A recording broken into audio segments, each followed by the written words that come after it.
So we have started introducing information theory. We have derived the capacity of channels, and we have looked at some examples of channels for our 4 channel models that we introduced. We have calculated the capacity. There was, however, one fundamental question left. What happens in the non-asymptotic case? So far, the capacity and in particular the mutual information tells us what a random code of infinite length, so n going to infinity, can do. So what we did, recall, we constructed a code by randomly selecting the positions in each code word, and then we use maximum likelihood decoding, and the mutual information tells us what is the rate that the code can have, such that the error probability can get as small as we like, so it can get arbitrarily small. And for this, the length n needs to go to infinity, because otherwise the law of large number doesn't hold, and we have an n in the exponent on top. So recall, again, the important equation is the error probability is upper bound but by 2 times 2 to the power n times the rate minus the mutual information. And we have this approximate sign here. If the rate is smaller than the mutual information, then the exponent gets negative and the error probability goes to 0. Now, this is a very nice and interesting observation. However, in practice, we have lengths n that are finite. Otherwise, our whole communication system wouldn't work. We need to wait an infinite amount of time until we get the data before we can start decoding. In practice, we always have finite lengths n, and we need to work with finite code lengths n. We also have seen an example of a code, and we saw that this code operates away from the capacity, so there is a gap to capacity. Now the question is, can we quantify this gap? Or can we give some bound of finite n? Meaning we have a certain channel, we have a budget of n, meaning we can use a code of length certain n, let's say 10,000 bits. What is the best possible error probability we can get, or what is the largest possible rate this code can have? And in practical systems, n is usually limited for some reasons. First reason is the decoding latency. You don't want to wait a lot of time because until you get the next code word before you can start decoding. Second reason is you want to have a code that the length n of the code is within the coherence time of your mobile channel. The channel changes fast. You want to have small block lengths so that within one block the channel is more or less constant. Or third, you have limited complexity available in your processor that you can use to decode. And the longer the code, the more memory you need, the more operations you need, and the whole decoder gets more complex. So we would like to have a statement regarding finite n. Statement is, what is the best possible decoding performance, either in terms of error probability or in terms of highest rate that a code of a finite length n can have. This is what we're going to solve in this section. Unfortunately, we cannot give you an answer. This is an unsolved problem. So we do not know what is the capacity for finite length n. The exact expression is not known. We cannot say that if we have a length 10,000 codes, say, the rate must be, there is this sharp threshold as we have in the regular capacity. If the rate is smaller than this threshold, the error probability can go to 0, and otherwise it doesn't. That doesn't exist. But we have very good approximations, both upper bounds and lower bounds. And this is a very recent example, recent meaning it's 9 years old. It's from a 2012 paper, and it contains very, very good approximations. And we're going to look at in particular a few of those approximations, as in particular one very general approximation. And first we're going to make a short example to look at it in detail. So for our example, we use one channel where it's very easy to derive upper and lower bounds on the finite length capacity, because the decoding problem is very easy on this channel, and that's the binary erasure channel. So we look at this random coding capacity bound that we have for the binary erasure channel, and we will specialize this on the binary erasure channel.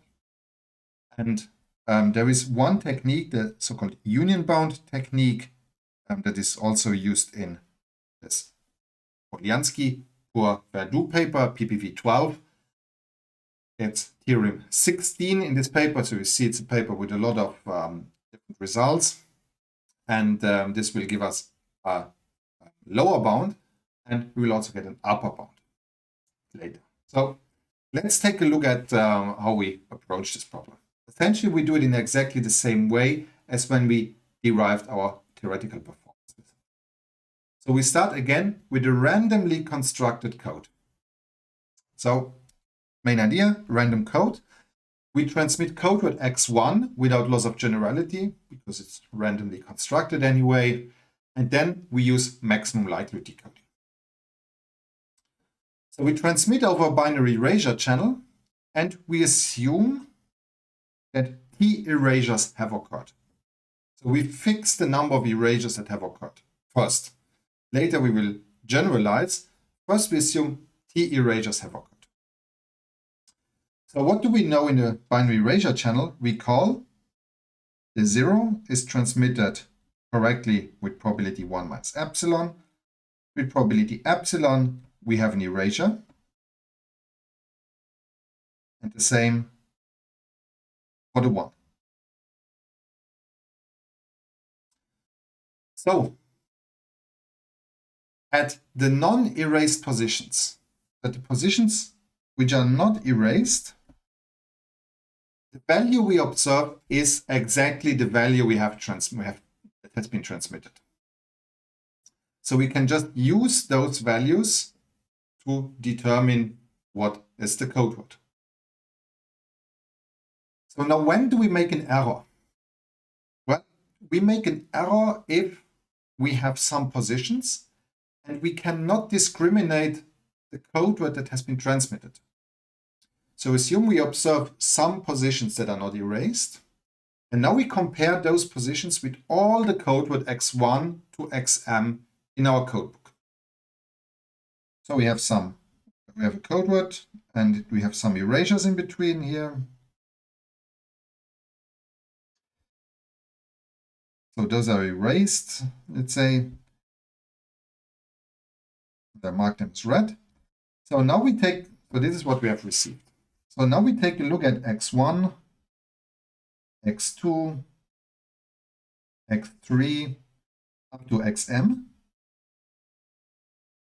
And we compare those non-erased positions. We compare them with our code words. So if some of those code words, so we assume we have transmitted x1. So if some of those code words has the same bits in those blue positions than x1, then we cannot discriminate if x1 has been transmitted or that code word, because they are the same at those positions. So in this case, the decoder cannot make a decision, and it has to make a random choice. Turns out these code words will have exactly the same likelihood. So we define an error event. That's an event EM. We use the same notation as before. So EM is the event that code word XM has the same code bits at the non-erased positions as X1. And in this case, we have two code words, and they exactly correspond to what we have received. We cannot make a viable decision. So in this case, the decoder can just randomly select a code word, and this may produce a decoding error. And recall, we are comparing with x1 because x1 has been transmitted, so this is also what we have received. At the non-erased positions, we receive exactly what is in x1. So we can already define the probability that this happens. And we assume when we construct a random code, we assume that the probability that x I j is equal to 1 is equal to 1/2. So we just make a coin toss, fair coin, and we select the letters with probability 1/2. Why do we do this? We go back one moment, recall what is the capacity achieving input distribution for the binary erasure channel. Capacity achieving input distribution for the binary erasure channel is 1/2. So this is the best input distribution we can have. So the probability that this event occurs is the probability that n minus t chosen bits are exactly the same. So the non-erased positions, we have n minus t non-erased positions.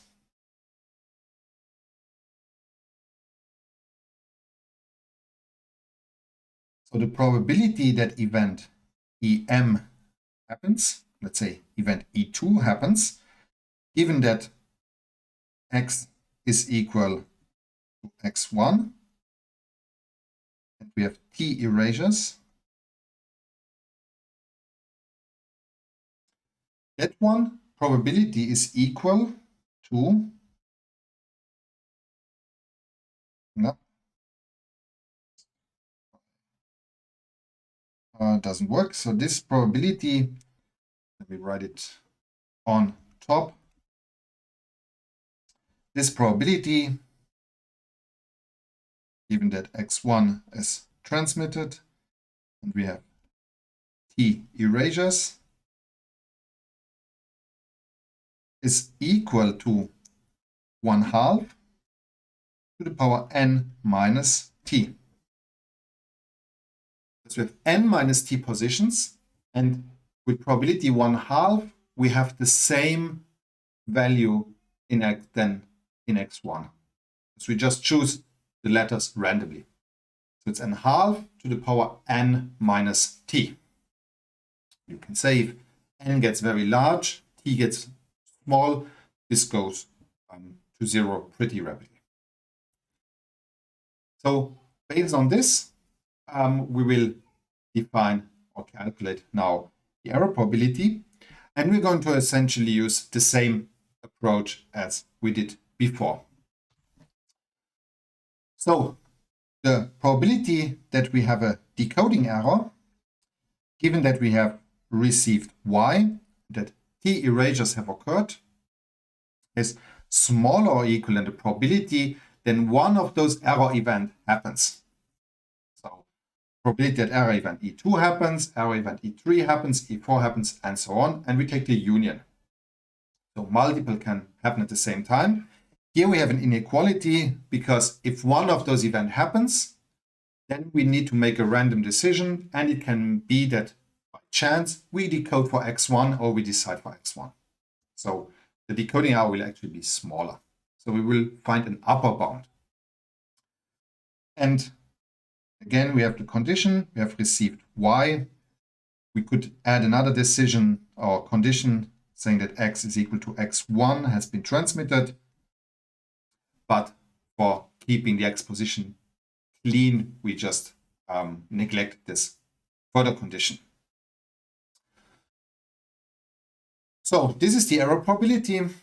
And now we apply the union bound. So this is upper bounded by the sum of the probabilities of the individual EMs, given that we have received y and that t erasures have occurred. So all of those EMs, they are equal because of symmetricity. every code word is constructed in exactly the same way, randomly. So we can replace this sum by just taking one of them and counting it m-1 times. And we don't like m-1. M is large enough, so we can just replace it by m and change the inequality sign. And then we have just calculated the probability that such an event happens. This is 1/2 to the power n minus t. And we can simplify this because we know that m is equal to 2 power n times r. And 1/2 to the power n minus t is 2 to the power t minus n. So putting everything together means, or we find that the probability that we have a decoding error, given that t erasures happen, is upper bounded by 2 to the power minus n times 1 minus r plus t. Okay. Now we have this conditioned on the fact that t erasures happen. So now we need to, of course, marginalize over the number of erasures. So when we do this, we can essentially introduce this. So we say the error probability is the probability. So erasures follow a binomial distribution. So when we do this, the error probability is the probability that we have t erasures times the error probability given t erasures. So it's the sum from t equals 0 to n of n choose t, epsilon to the power t. So t positions are erased, the other positions are not erased. This happens with probability 1 minus epsilon power n minus t. And then we insert our expression. Now we need to simplify this expression a little bit in order to get a good bound. And when we take a look at this expression, so recall that p, I'm going to write it here, so p decoding error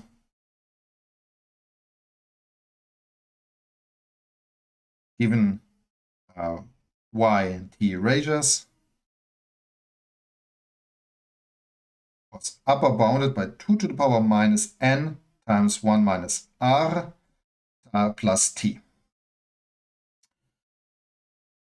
So depending on the values of t, this guy, the exponent, can get positive. This guy can get positive.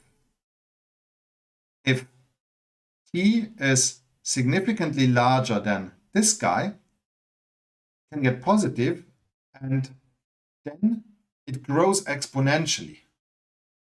Then it can get 2 to the power 1, to the power 2, to the power 3, to the power 4. So this can get a very large, can become a very large number.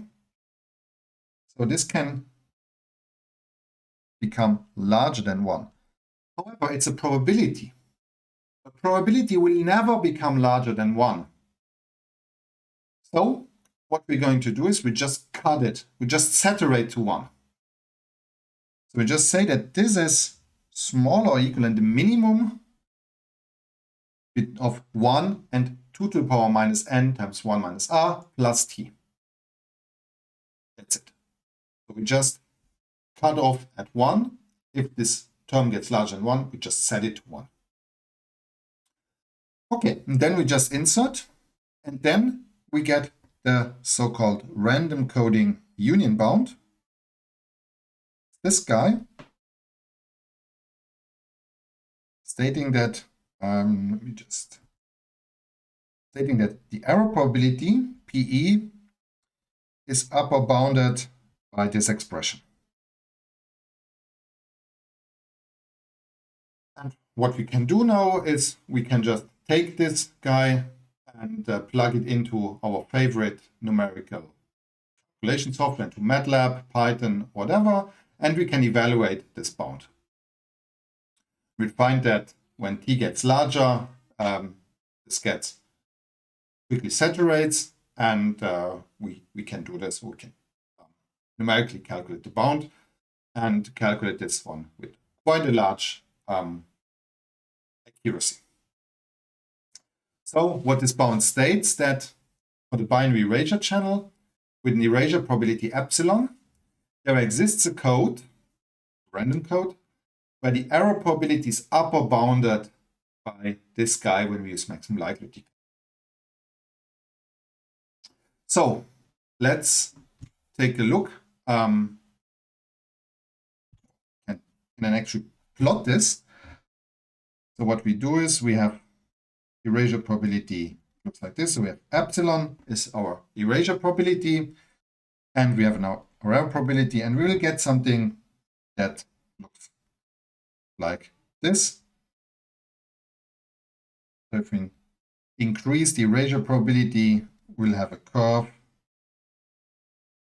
It looks like this. So this means that this is the sum from t equals 0 to n, and choose t, epsilon power t, 1 minus epsilon power n minus t times the minimum of 1 and 2 to the power minus n, 1 minus the rate plus t. So we can plot this, but now it could happen that, so this is just saying that the random code has an error probability that is upper bounded by this expression. It could be that there is a code that has a much better error probability that's below. We don't know. We don't know how good or bad this bound is. So we would need a lower bound. So we would ask ourselves the question, so how far is the true decoding performance? We just have an upper bound on the error probability. It is somewhere below the red curve, but we don't know where exactly it is. Just we know that it's somewhere below. So how can we solve this? Well, we can ask ourselves, what is the error rate of the best possible code that exists? And fortunately, for the binary erasure channel, we can do this easily, because for the binary erasure channel, the best possible code is well defined, and that's the so-called maximum distance separable code. So we can do this, and if we recall, beginning of the chapter, we know that the number of erasures a code can correct, or number of erasure patterns that a code can correct, guaranteed, is given by minimum distance minus 1. And the code has a minimum distance that's upper bounded by n minus k plus 1 by the singleton bound. So if we have a code that sits on the singleton bound, so here we have an equality, then we have a code that can correct all error patterns with n minus k erasures. All possible erasure patterns can be corrected. So this is n minus k, n times 1 minus the rate erasures. So a code that achieves the singleton bound can correct all patterns up to n minus k erasures. So this could mean erasure patterns. We can also show the converse. If there is an erasure pattern with more than n minus k erasures, there is no chance that you can correct this one. And we'll derive or look into the maximum likelihood decoder for the binary erasure channel in a little bit more detail when we look at LDPC codes. And then this will become quickly obvious, because essentially it's like solving a system of equations, and we will never be able, we'll never have a well-behaved system of equations such that we can get all the possible, that we can get a single solution if we have more than n minus k erasures.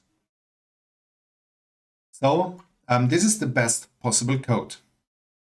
So the probability of error of any other code is always larger than this probability of error, because this is the best possible code. We cannot find a code that can correct more erasure patterns than the one that achieves the singleton bound. The probability of error of any code is always larger than the probability of error of this best code. Okay, so then we ask ourselves, what is the probability that we have more than n minus k erasures? That's also simple to check.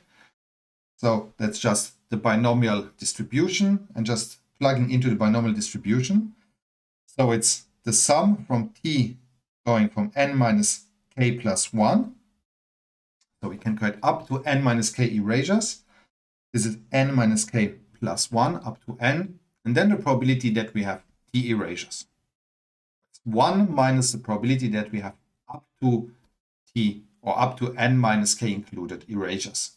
So that's 1 minus probability that we have less or equal than n minus k erasures. Okay, so that's our expression.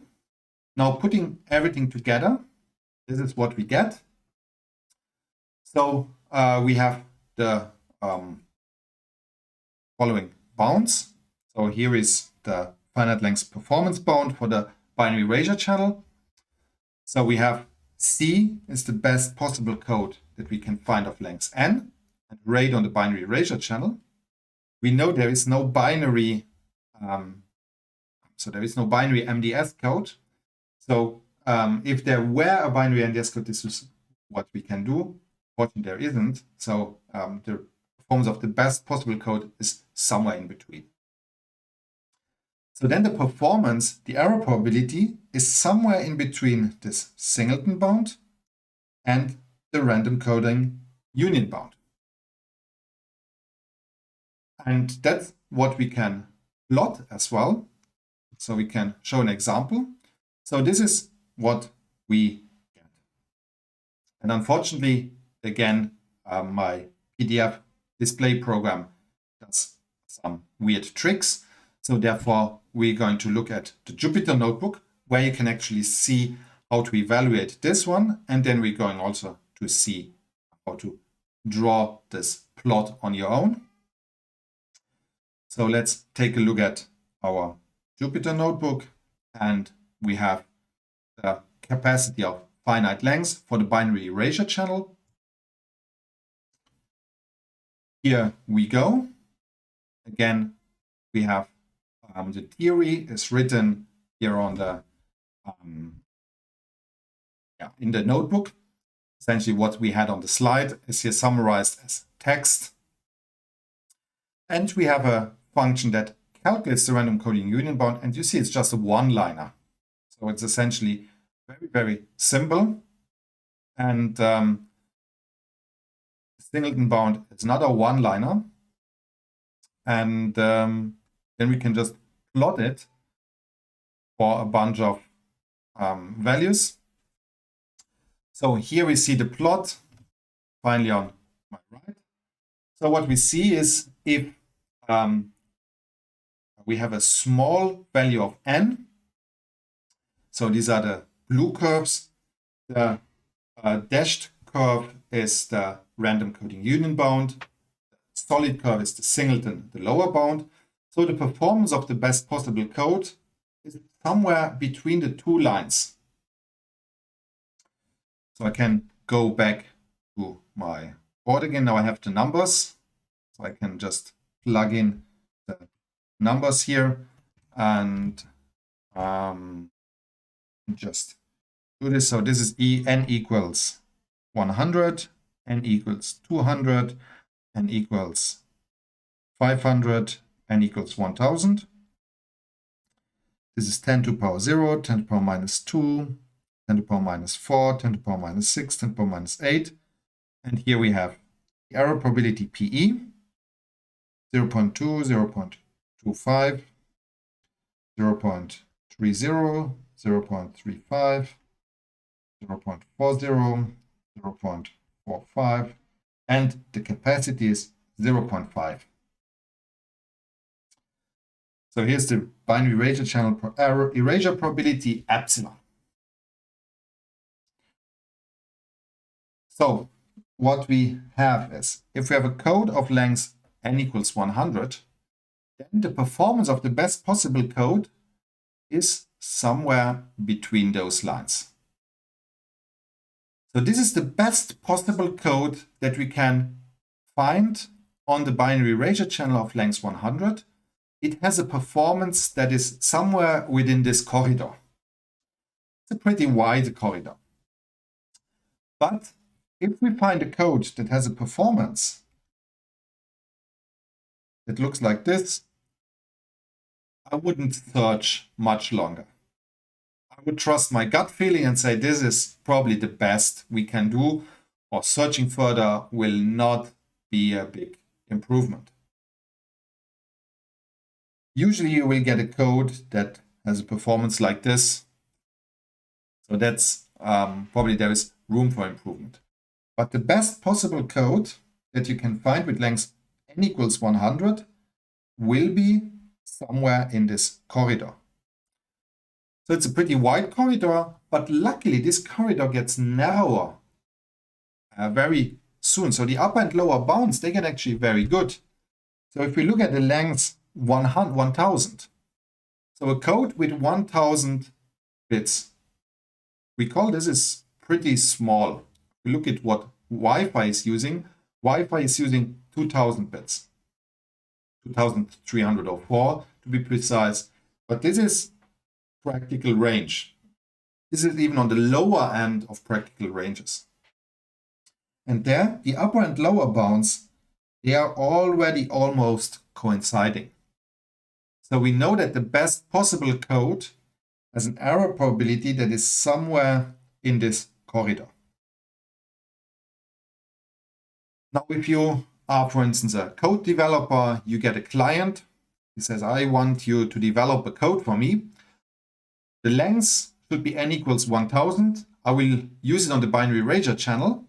And I would like to have an error probability of 10 to the power minus 6 and an erasure probability of 0.45. So, erasure probability is 0.45, error probability of 10 to the power minus 6. Then you can safely tell the client, look, this is not going to work because my finite length theory tells us that the best possible code has a performance in this corridor. And to get 10 to the power minus 6, I need an erasure probability that is at most 0.425 something. So between 0.4 and 0.45, so in the middle, 0.425. Above that erasure probability, we can never, ever get an error probability of 10 to the power minus 6. No chance. So you can safely state this and tell the client to go home. Okay, so situation is clear on the binary erasure channel. The corridor narrows down.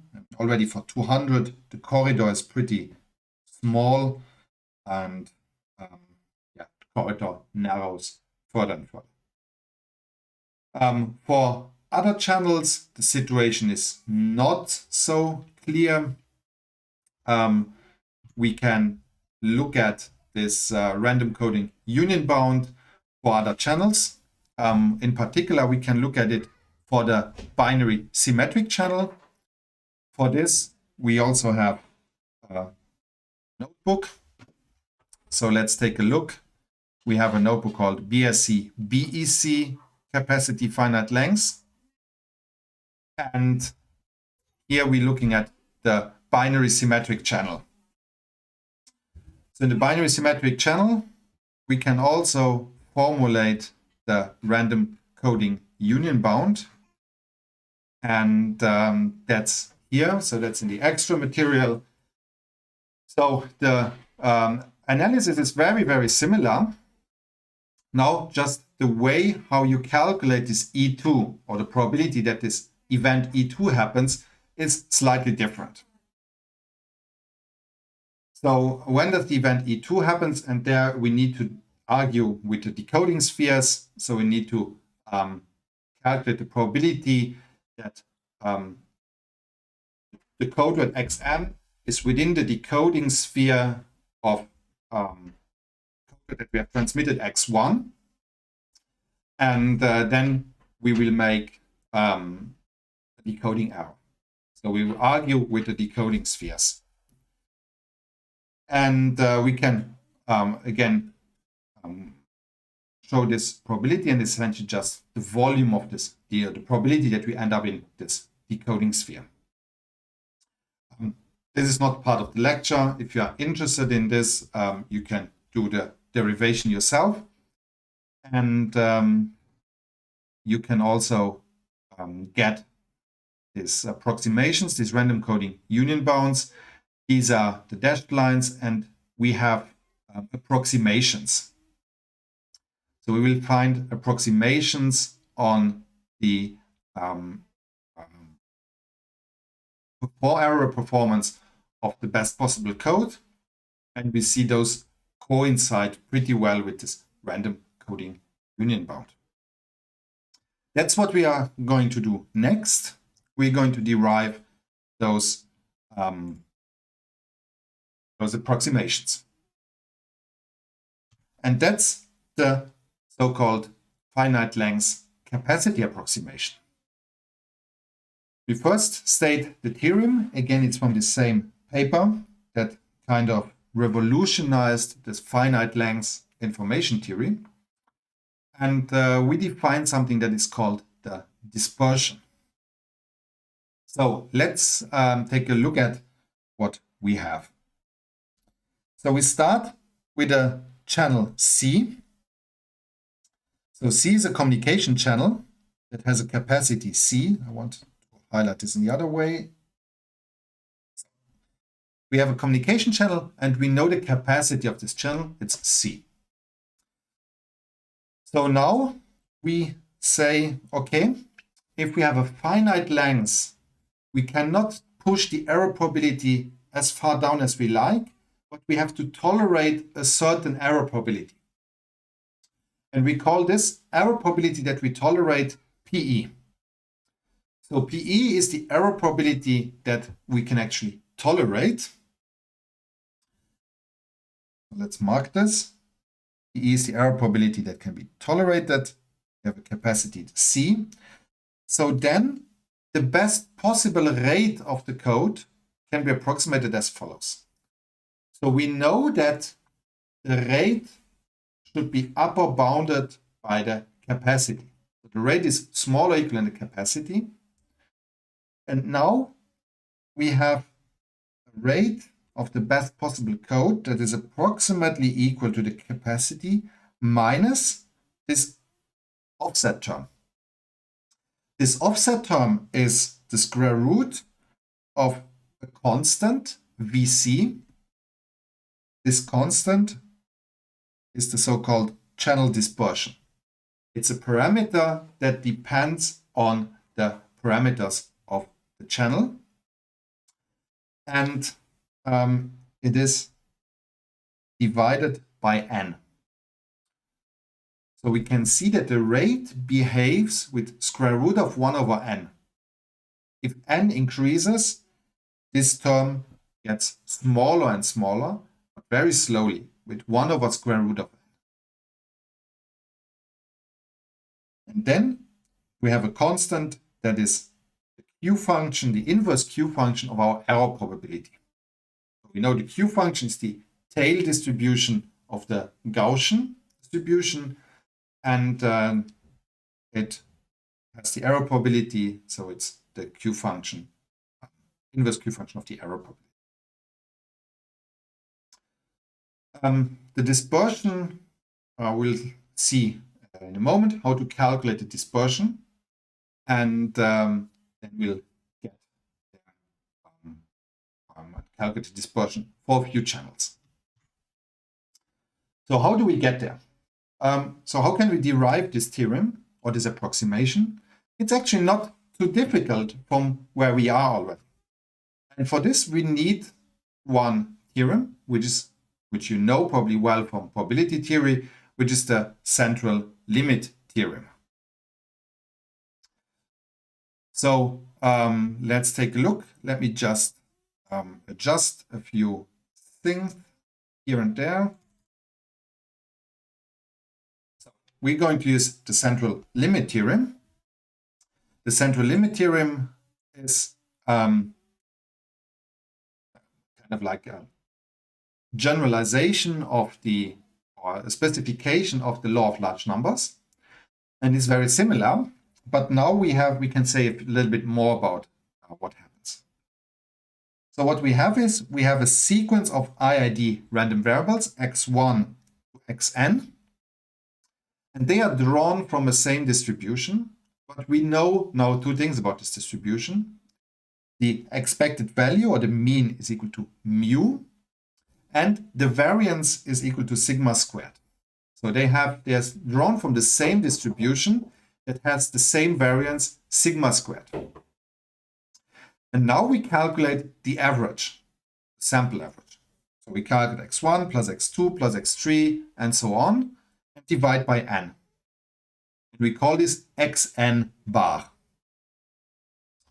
And now this xn bar converges to mu when n goes to infinity.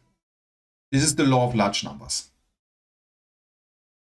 Now, what can we say about the distribution of xn bar? And that's where the central limit theorem kicks in. The distribution is approaching a normal distribution. So the distribution of xn bar approaches a normal distribution with mean mu and variance sigma squared divided by n. And this happens regardless of the distribution of the individual xi's. This is the reason why we assume that the noise processes are usually Gaussian, because we have many different noise sources. Summing the noise sources up together approaches something that is Gaussian. That's the central limit theorem. So the mean, the distribution approaches a Gaussian with mean mu, and variance sigma squared divided by n. So the variance gets smaller and smaller as n increases. Okay, so we go a step back and we look at what we had before. Before means in section 5, so the theory or the fundamental limits of maximum likelihood decoding. We had found that the error probability was smaller or equal than the probability that one of those events EM happens, given that we have received Y and X1 has been transmitted.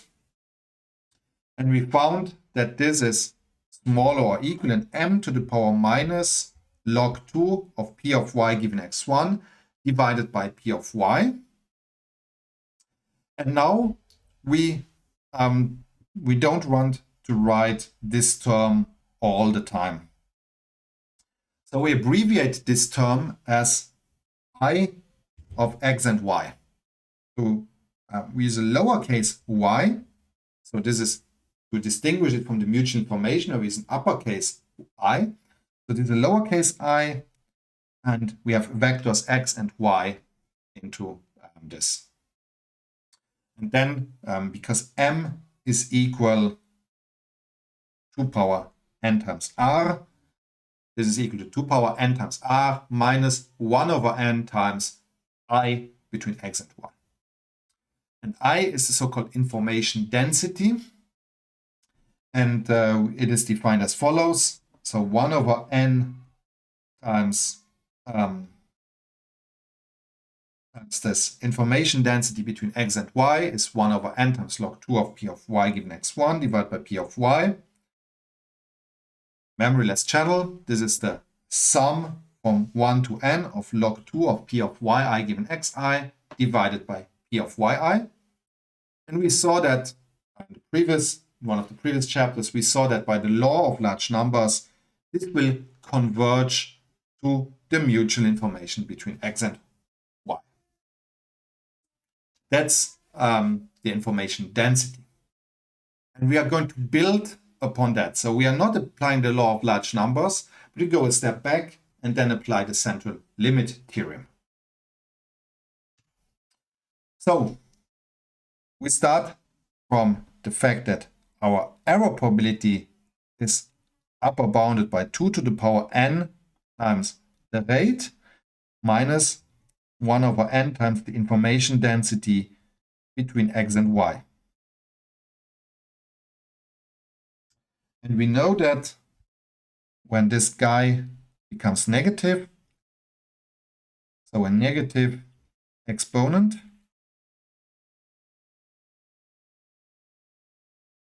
will lead to an error probability PE that goes to 0.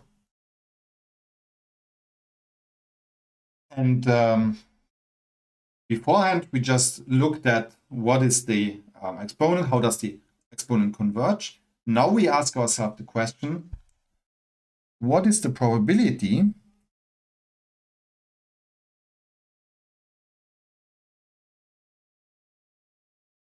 that the exponent is negative?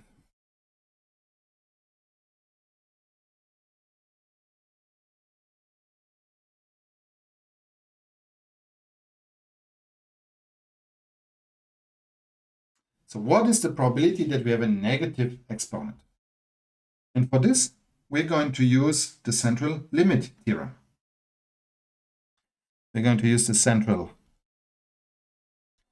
limit theorem. And we're going to say, or we're going to start from 1 over n times the information density. And let me just use a little bit more space because of the summations. So 1 over n times information density between x and y.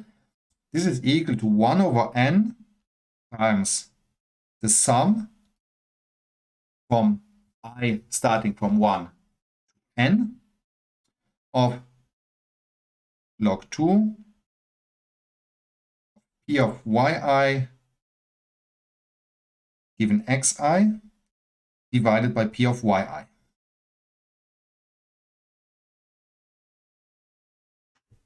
So we have a random variable here. This is our random variable.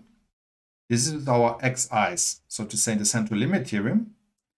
We don't know how it's distributed, but that doesn't matter because we know that according to the central limit theorem, the whole thing approaches a Gaussian distribution. So this whole thing, according to the central limit theorem, if n is sufficiently large, is distributed according to a Gaussian normal distribution with mean. Mean is the mutual information. And the variance is V divided by N. What is V? V is equal to the variance of our random variables in the central limit theorem. So log 2 of p of yi given xi divided by p of yi.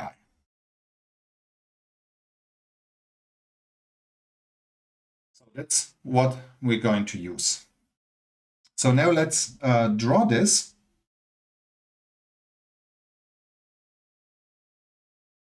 So we have going to look at the distribution of our information density, or essentially it's not information density itself, it's the distribution of the information density. And it looks like this. So we have a Gaussian.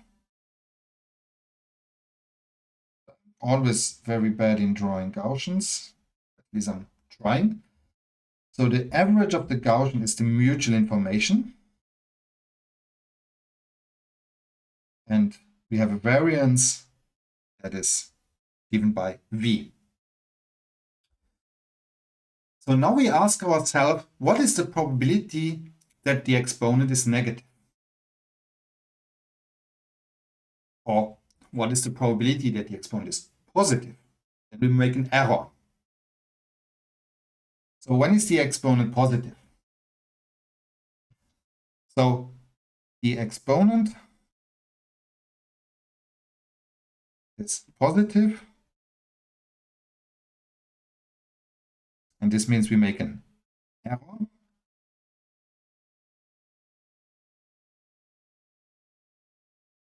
If the information density, just not write this, which is an error. So if the information density, so 1 over n, and x and y is smaller or equal than the rate. If the rate is smaller or equal than the information density, then the exponent is positive, and otherwise the exponent is negative. So we have a rate somewhere. So let's say here is our rate, and the exponent is positive if the information density is smaller than the rate. So we need to calculate the probability that the information density is smaller than the rate. And we know this is a Gaussian. So it's essentially this tail probability. And I do it in this way around because that allows us to directly use the Q function. I could also calculate the probability that the exponent is negative. That would be this guy. But then calculating with the Q function is a little bit more tedious. So I like to use the Q function directly. That's why we ask ourselves the question, probability that the exponent is positive. This guy is given by this area. So we can directly calculate this because it's just an application of the Q function. So let's do this and let's calculate this. So calculate the probability that the information density is smaller or equal than the rate. And this is approximately equal, because central limit theorem, we are not at infinity, but for some n, we assume that this is approximately equal.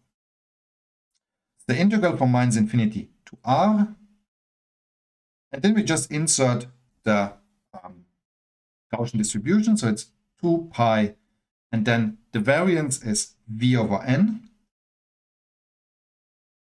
times e to the power minus, we have tau minus the mutual information between x and y, that's the average, squared, divided by 2 times v over n, and we integrate over d tau.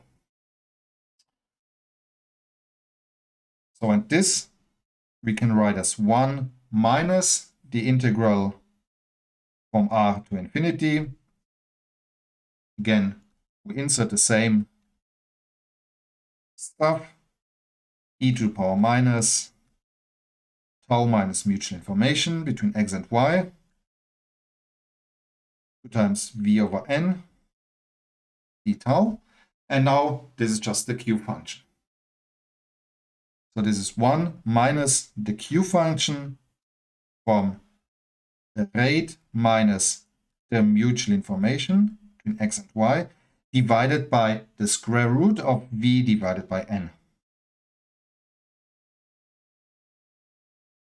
And this is equal to the Q function of the mutual information minus the rate.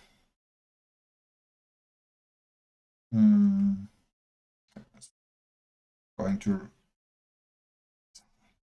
mutual information minus the rate divided by square root of v over n. Why? Because 1 minus q of x is equal to q of minus x. Use this simple fact for calculating our expression here. So what is the error probability? The error probability PE is upper bounded by the probability, or it's smaller than 1 times the probability that our information density is smaller or equal than the rate, because we assume that in the worst case, if this happens, if the information density is smaller than the rate, we'll have an error probability of 1.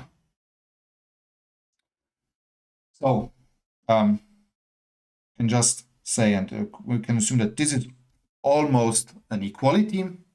So this is equal to Q of our mutual information minus the rate divided by square root of V over N.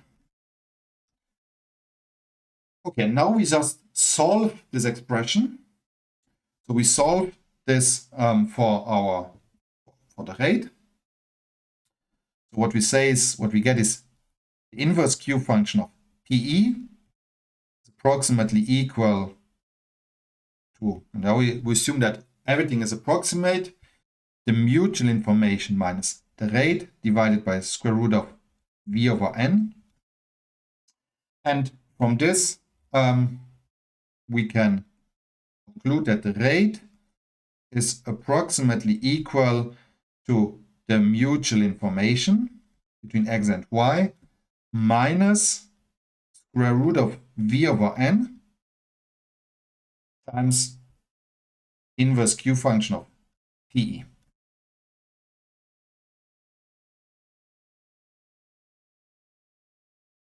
So this is how essentially we get to this term. So it's nothing else than starting from what we had before and then just applying the inverse Q function to it. Okay, so we can also formalize this a little bit. Let's quickly do this. So to be formal, we have the error probability PE is equal to the expectation of PE given xy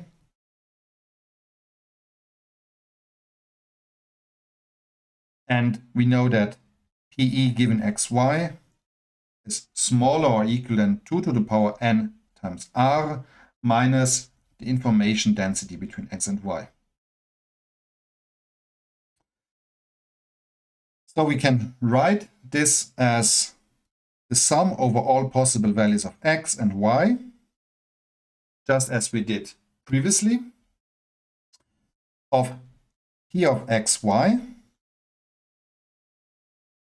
And this is equal to the sum over all possible times PE of x and y. Of course, this is equal to the sum over all x, the sum over all y, the probability that a certain x and y happens. And now we subdivide this. So we add the indicator function that PE given xy is larger or equal than 2 to the power minus n times delta. And we look at the case where PE given xy is smaller or equal than 2 to the power minus n times delta. Times PE given xy. And this one should be a strictly smaller. So we're looking at two cases. Let's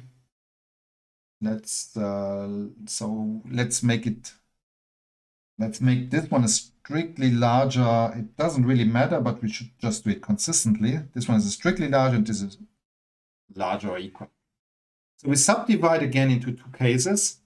So we take the sum and then we do the sum over the case where the probability of error given x and y is larger than 2 to the power minus n delta, which is a constant that for the time being is arbitrary, or that it is smaller. So, and then we subdivide this into two cases. So this is the sum over x and y of PE of x and y times the probability, the indicator function that PE given x, y is larger than 2 power minus n times delta times PE of x given x, y plus the sum over all x, sum over all y, P of x and y times the indicator function that PE given x, y is smaller or equal than 2 power minus n delta times PE given x, y. And now we start bounding this term. So in the first case, PE is larger than 2 power minus n times delta. And in this case, we assume that this guy is smaller or equal than 1. This is smaller or equal than the sum over x times the sum over y, P of x and y, times the indicator function PEX y larger than 2 power minus n delta times 1. And in the other case, we can bound PXY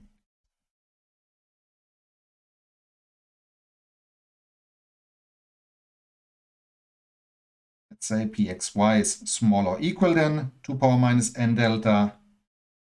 We can bound PXY by 2 power minus n times delta.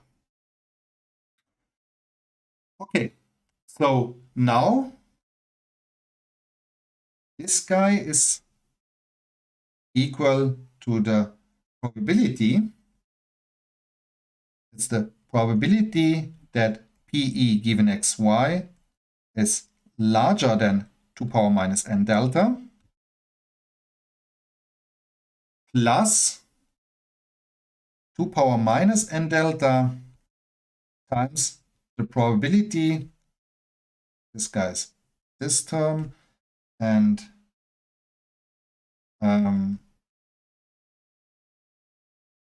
this guy is probability that PEX y is smaller or equal than 2 power minus n delta times 2 power minus n delta, which we have already. That's this guy. Okay. So we can now say that this also is smaller or equal than the probability that PE given xy is larger than 2 power minus n delta plus 2 power minus n delta, because we just upper bound this, we say that this is smaller or equal than 1. We just upper bound this by 1. So, and this is equal to the probability that, say, PEXY is 2 power n times r minus the information density is smaller or is larger than 2 power minus n times delta plus 2 power minus n times delta. Now we can just take a look at the exponents. But this is equal to the probability that n times the rate minus the information density between x and y is larger than minus n times delta plus 2 power minus n times delta. This is something we have already calculated. So the probability that n times r minus the information density between x and y, or we can also say that we can just divide by n. probability that the rate minus 1 over n times information density is larger than minus delta. This is essentially something that we have calculated already. And this is equal to the Q function of the mutual information minus delta minus the rate divided by square root of v over n plus 2 power minus n times delta. Okay. So and now we can say that inverse Q function of PE minus 2 power minus n delta larger or equal than 1 over v square root of v divided by n times mutual information between x and y minus delta minus the rate. And based on this, we can say that the rate is approximately larger equal than the mutual information minus delta minus square root of v over n in the inverse Q function of PE minus 2 power minus n delta. And now delta so far is just arbitrary parameter, and delta essentially is also so it's for any delta larger than 0. So now we can make delta as small as possible, and then this will be this will be the same. So then delta gets small, this term vanishes, and we have what we have essentially calculated before. So again, this is the central limit theorem is in here, and this is the formal definition from where we have started from PE given xy. But this is just for completeness. This is not, if you don't follow this at the first time, don't worry too much.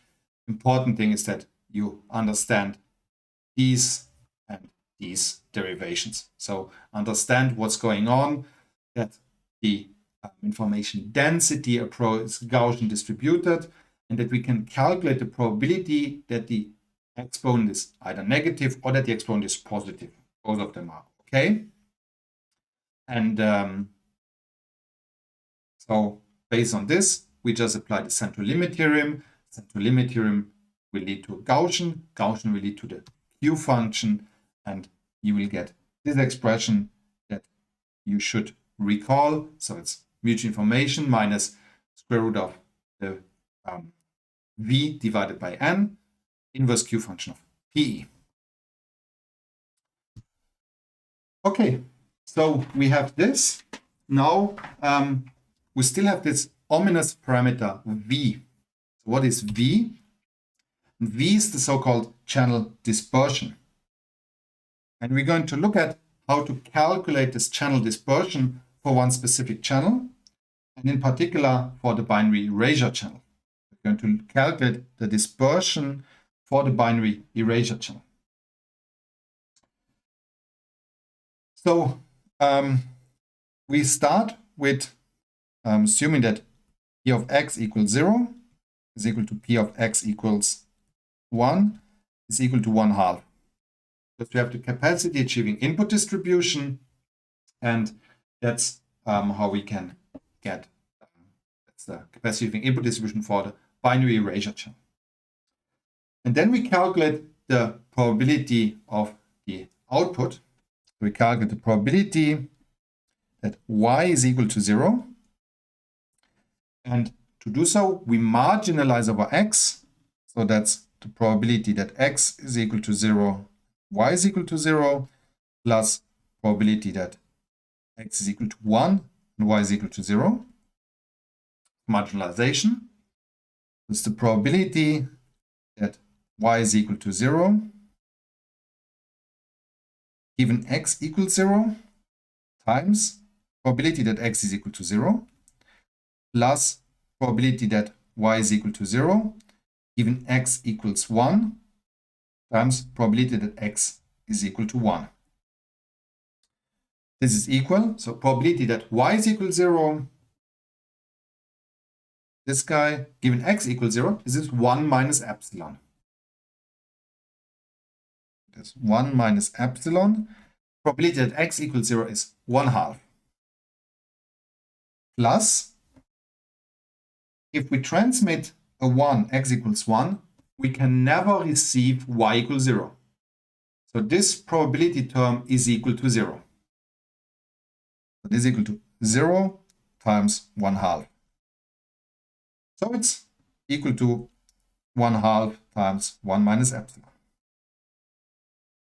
So very similarly, we can calculate probability that y is equal to 1, also equal to 1/2 of 1 minus epsilon, and the probability that y is equal to a question mark is equal to, write it, probability that y is equal to question mark, given that x equals 0, times p of x equals 0, plus probability that y is equal to question mark, given x equals 1, times the probability that x equals 1. So the first probability is an erasure probability epsilon, epsilon times 1/2, plus epsilon times 1/2. So this is equal to epsilon. Okay, so now based on this, we can start calculating the dispersion. So what we're going to do is we're going to get a little bit more space. So we put this over here, and we put this guy. So we're just going to summarize T of y equals 0 is equal to 1/2 times 1 minus epsilon. P of y equals 1 is 1/2 times 1 minus epsilon. And P of y equals question mark is equal to epsilon. And then we are not going to need those anymore. So now we can start calculating the dispersion.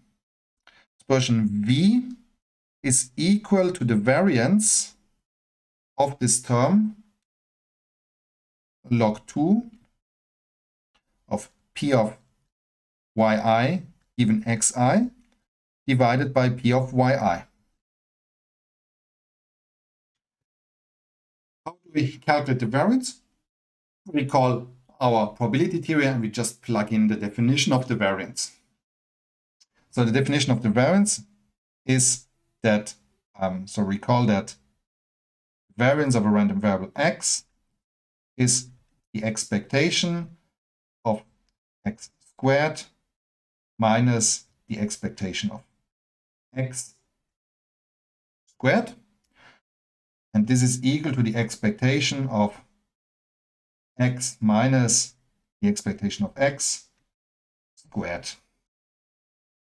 And we are going to use its second expression. So we just calculate this expectation. So it's the sum over all possible values of x, sum over all possible values of y, the probability of x and y. So the probability that y happens, that is the realization. So it's probability of y given x times p of x. This is joint probability of x and y times what we have. So it's x minus the expectation of x squared. So it's x. What is x? We have to calculate the variance of some x. The variance of some x is this guy, and here we have log 2 of this expression. So we just insert, so it's log 2 of p of y given x divided by p of y. And now we have to subtract the expectation of x. What is the expectation of this guy? We need to calculate this one separately. We could, but we know it already. We know this is the mutual information between x and y. So this is the mutual information between x and y. Then we square this whole thing. What is the mutual information for the binary erasure channel? 1 minus epsilon. We know the mutual information from the binary erasure channel. It's 1 minus epsilon. Okay, so now we need to calculate this expression, and we need to do this for all possible combinations of x and y. We have a total number of 6 such combinations. So we have y can be 0, 1, question mark, and x can be 0 and 1. So let's not be scared of a long expression, and let's do this. So we start with y equals 0 and x equals 0. So this is equal to p of y given x. This is 1 minus epsilon. P of x is 1/2. And then we have log 2 of p of y given x. So this is 1 minus epsilon divided by p of y. Y is equal to 0. So this is 1/2 times 1 minus epsilon. Minus the mutual information. So this is minus 1 plus epsilon. And we have a squared. We could also write this as minus, let's just do it in this way, minus 1 minus epsilon. So here we can immediately cancel these guys. And we have log 2 of 1 over 1/2. That's also something simple that is equal to 1. Very good. Then next term, plus, now we have y equals question mark. So y equals question mark, x equals 0. So y equals question mark, x equals 0. P of y given x is equal to epsilon times 1/2, because probability that x is equal to 0 has been sent, times our big parenthesis, log 2 of p of y given x, so epsilon, divided by the question mark p of y. This is also epsilon. So we can see this will cancel already. Minus 1 minus epsilon, and we square the whole thing. Then next term, plus, so y equals 0, x equals, no, y equals 1, sorry, x equals 0. So p of y equals p of y given x, y equals 1 given x equals 0, p of y given x is equal to 0 times 1/2. Then for completeness, we have log 2 of p of y given x, 0, divided by 1/2, 1 minus epsilon, minus 1 minus epsilon squared. And again, we assume that 0 times log 2 of 0 is equal to 0. Okay, next terms. So we start over. Y equals 0, x equals 1. Again, p of y given x is equal to 0 times 1/2 times log 2 of 0 divided by 1/2, 1 minus epsilon, minus 1 minus epsilon squared. Next term. y equals question mark and x equals 1.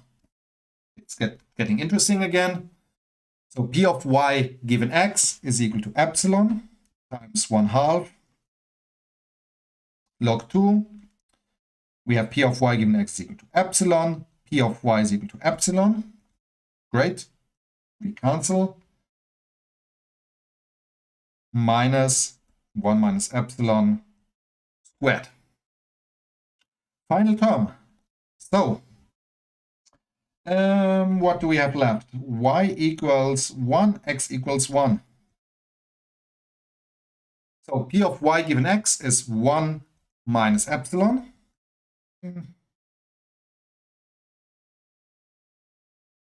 1 minus epsilon times p of x 1/2. Parenthesis log 2. P of y given x is 1 minus epsilon divided by 1/2 times 1 minus epsilon minus 1 minus epsilon squared. And again, this guy will cancel. So what do we have left? So we can see that we can group some terms. We have essentially 3 different terms. We have this term, this term, and this term. And by symmetry, this term and this term is equal. This term is equal to this term, and this term is equal to this term. So this 1/2 and this 1/2, they will cancel each other. And we can group them together. So let's group the terms. So this is 1 minus epsilon times log 2 of 2 minus 1 plus epsilon squared plus epsilon times log 2 of 1 minus 1 plus epsilon squared plus 0 times log 2 of 0. I'm going to write it like this. Epsilon minus 1 plus epsilon squared. This last term will go to 0. We'll not bother with that one anymore. So let's simplify. So this is 1 minus epsilon. Log 2 of 2 is equal to 1. So this is 1 minus epsilon times epsilon squared. Because here we have 1 minus 1, 0. So we have epsilon left. It's 1 minus epsilon times epsilon squared. Plus, then we have epsilon. Then we have log 2 of 1 is equal to 0. And then 1 minus epsilon, more minus 1 plus epsilon squared is equal to 1 minus epsilon squared. Minus epsilon squared. Okay, so let's further simplify this one. So this is equal to epsilon squared minus epsilon cubed. Just multiplying the parentheses. Minus epsilon minus,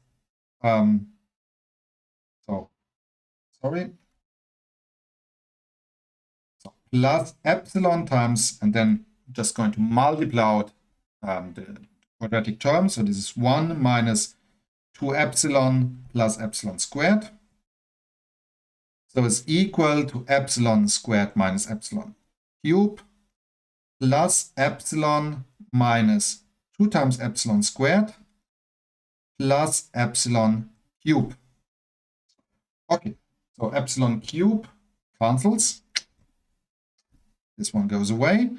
And then we have epsilon squared minus 2 epsilon squared. This is minus epsilon squared plus epsilon. So this is epsilon minus epsilon squared.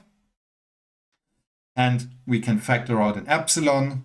So the dispersion V is equal to epsilon times 1 minus epsilon. So we have calculated the dispersion of the binary erasure channel. Very well, perfect. So for the binary erasure channel, we can state that the rate of the best possible code is approximately equal to the capacity, which is 1 minus epsilon, minus the square root of the dispersion, which is epsilon times 1 minus epsilon, divided by n times the inverse Q function of our target error probability. So this is the best possible rate of the binary erasure channel. Very nice expression and very nice result. Okay, great. So now we are more or less ready, and we have more or less proven how the dispersion works and how the finite length capacity works. So now we can take a look at some other examples. So we have already seen the binary erasure channel. We have a capacity of 1 minus epsilon, and the dispersion is epsilon times 1 minus epsilon. We can take a look at the binary symmetric channel just over here. So in the binary symmetric channel, we have a capacity of 1 minus binary entropy function of delta. And the dispersion is a little bit more complicated. It's delta times 1 minus delta times log 2 of 1 minus delta divided by delta squared.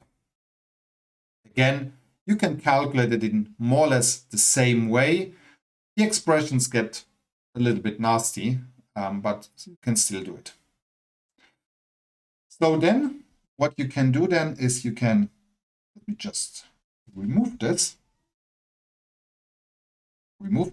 So you can again calculate the rate of the best possible code. So it's the capacity minus square root of the dispersion divided by n, inverse Q function of PE. But Polyansky has shown that you can add even an extra term, and this extra term is given by this expression. So it's 1/2 times log 2 of n divided by n. That's a correction term that also is a term that goes to 0. It goes to 0 faster than square root of 1 over n.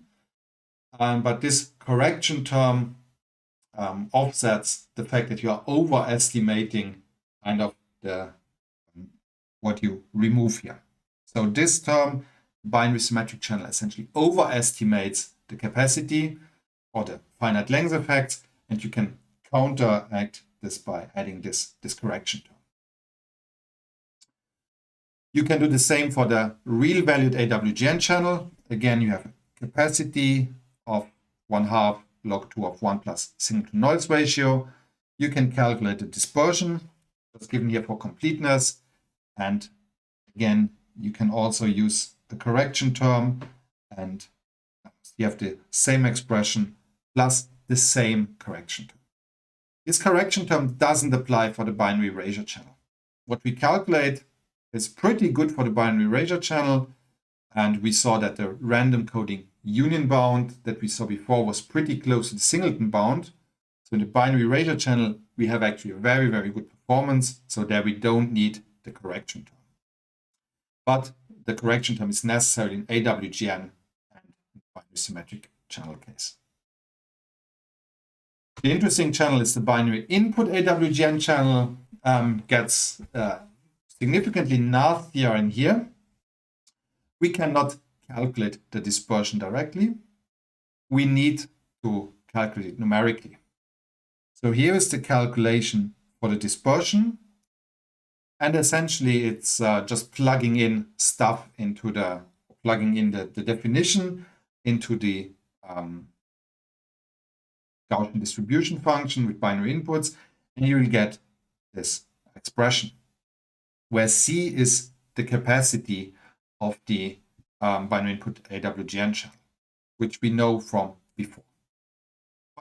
This is just a numerical integral. Again, it has this form with e to the power minus z squared times a function. So we can use the Gauss-Hermite approximation, and then it just boils down to numerical calculation. And again, you have the refinement factor.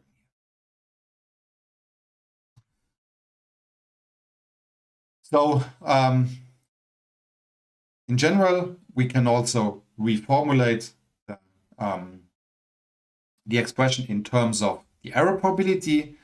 So if we have a channel with a certain code of a certain rate, what is the best error probability that we can get? For a certain channel, we have a rate. What error probability can we get? And we can just solve these equations for the error probability, and that's what we get, depending if we have a correction term or not. So it's Q times square root of N over V times the difference between the capacity and the rate, where we assume that the rate is smaller than the capacity. And that's how you can get the error probability for a given rate. That's what you can also evaluate. That's what we do over here. And again, sorry for the inconvenience, but first let's just take a look at this binary input AWGN channel, and let's go to the source code directly. So we go to the source code. So it's the binary input AWGN channel, finite length capacity. It's this guy. And again, we calculate first the capacity using numerical integration as we did before. Then we calculate the dispersion coefficient, and the dispersion coefficient is also done with numerical integration. That's done over here. So just hacking in this integrand and then doing the numerical calculation. And we can then plot the values. And here we have the plot. So again, for n from 100 to 500. So we can look at our channels, and we can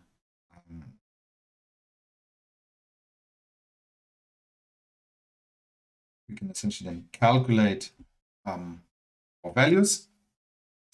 And let me just use this plot here. So here what we have is for n equals 100, 500, 1000, 5000. As a function of the signal to noise ratio, we show the best possible, the error rate of the best possible code. And let's go back to the PDF plot so that we can actually show, or that I can actually point the values in a slightly better way. So here we have the values for 100, 500, 1000, 5000. So if we have a code of length 100, the best possible code has an error rate as approximately looking like this. Everything is approximations, but this is a very good approximation. So yeah, doesn't look too exciting. And if we look at the target error probability, so this is error probability PE of 10 to the power minus 6, which is a usual value in mobile communication, we see that there is a gap of 4 dB, roughly 3.5 dB to the capacity limit. And this gap gets larger if you decrease the error probability. So you have quite large gaps to the capacity limits. And in order to get those gaps, to close those gaps, the only thing you can do is you can increase the length of your code n. And even with the length 5000, you see that you are quite quite far, but you are noticeably away from the capacity limit. So at 10 to the power minus 8, it's almost 1 dB. So it's not possible with a code of length 5000 that you can close this gap of 1 dB. You always need to account for an extra dB of signal to noise ratio compared to the capacity limit. So that's actually quite remarkable. And this means that now we have ways to benchmark our codes. So we can plot those lines and we can use them as benchmarks of our codes, can plot then the performance of our real code and see how far away is it from this benchmark, which is potentially the performance of the best possible code under some mild approximations. So this is very nice, and we have those calculations also for other channels. So let's take a look, going back into our Jupyter notebooks. So we have already seen binary symmetric channel, binary erasure channel. Let me scroll upwards.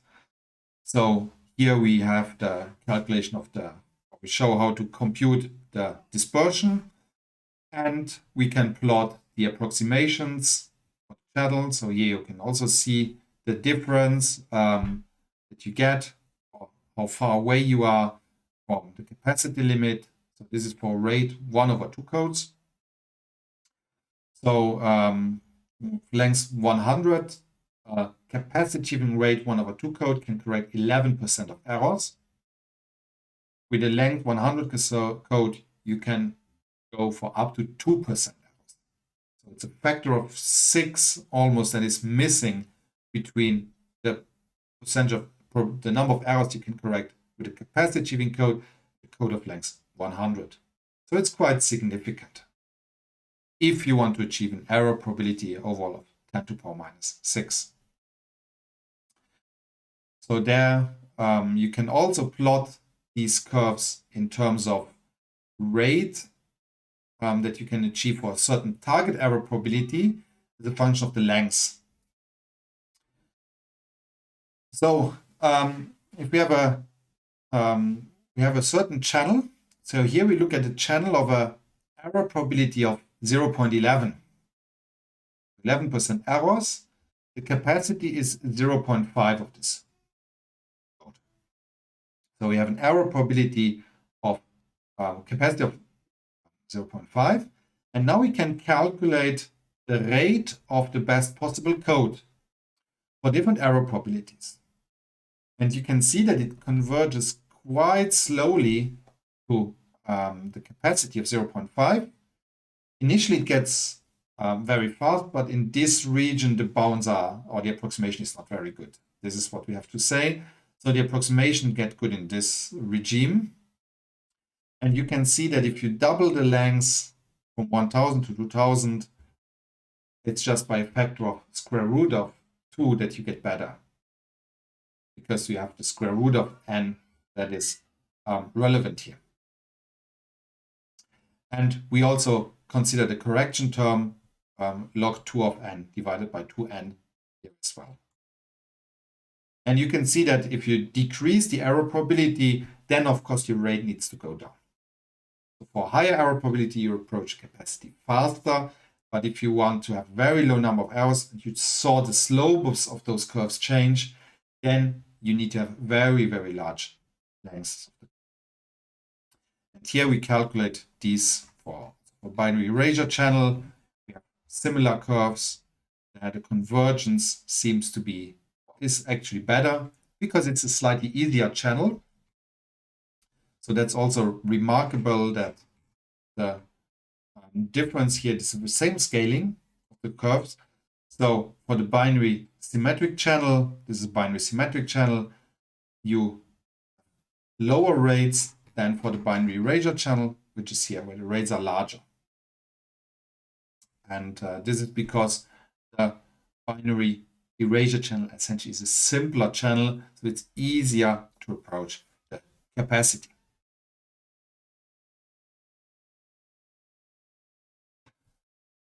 So this is what you can take away from this investigations, and we have the same curves. Again, sorry for the inconvenience. The legends are messed up. This is because of my drawing program. The curves are correct, what you have on your lecture notes. So this is different error probabilities, different lengths. So from 0, in steps of 200, 2000. Or this is actually 250. So this is the curve we had for the binary input AWGN channel. So again, also very, very similar. So you have a length of 100, then you want to achieve an error probability of 10 to minus 3. You need a code of roughly 0.1, 0.2, 0.3, 0.4, 0.5. So you need a code of roughly 0.42. If you want to have an error probability of 10 to the power minus 9, then you need a rate of 0.35 or below. And this again is for a specific channel with a signal to noise ratio ES over 0 of minus 2.83 dB. Again, you can get all those curves by yourself by looking at Jupyter notebooks. Same thing for the binary symmetric channel. We have seen the curves. We have seen these curves. And same thing for the binary erasure channel. And we can see that here everything looks a little bit nicer than for the binary symmetric channel. And this is because it's a simpler channel. Okay, so to wrap up, we have now this finite length capacity. And this also concludes our excursion into information theory, because now we are ready to actually deal with codes. And this finite length information theory can deal as a very good benchmark. And it can also deal as a very quick first-hand guess of where we can get. So if you have a problem, a certain length of your code that you have at your disposal, a certain channel, you can immediately calculate what performance will the best possible code approximately get me. And then you can use this to benchmark your code and to see how much it is worth to improve your coding scheme. How far away are you from this best possible benchmark? So with this, we conclude this video with the finite length information theory. And in the next step, we are going to look at real codes and how to decode real codes, some real codes. And then we're going to look at linear codes.